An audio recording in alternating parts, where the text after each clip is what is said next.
Everyone wants to go to heaven, but no one wants to die. I don't blame them. What kind of a God came up with that strange idea? Did God create you, and then because some of the stuff that he creates is crappy stuff, he has to test it? He has to test and see if what he created is okay? It doesn't make any sense. And then he offers you something good like the kingdom of heaven, and he says, but first you have to die. And along the way, you have to experience the pain and loss of loved ones. They're going to have to die too. A lot of them are going to die before you do. I don't like the idea. I want to talk to the management. I mean, come on. What kind of a God would come up with a plan like that?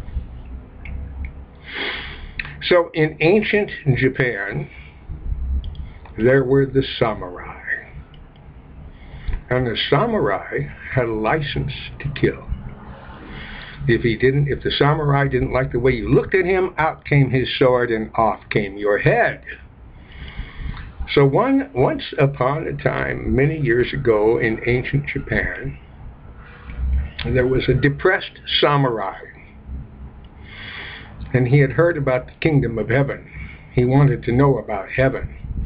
And there was a wise old monk that everyone had known about. The samurai had heard him. Legend has it that the old monk was quite enlightened.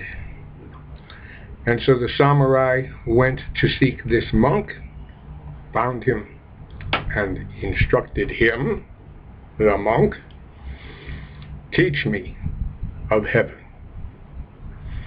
And the little monk looked up at this great big samurai and said, I wouldn't teach you anything.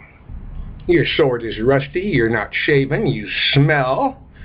Get away from me, get out of my sight, I'm not teaching you anything. The samurai became enraged. The samurai pulled his sword out, lifted it above his head, shaking and trembling with anger. His face was all red. And the little monk looked up at this big, red-faced samurai with the sword over his head. The little monk looked up at him and quietly said, that's hell. The samurai heard this. The samurai recognized that the little monk was risking his life to teach him of heaven and hell. The samurai's heart filled with love. The samurai became peaceful, quiet, and was filled with love for this little monk. And he put his sword down, and the little monk looked up at the big samurai and said, and that is heaven.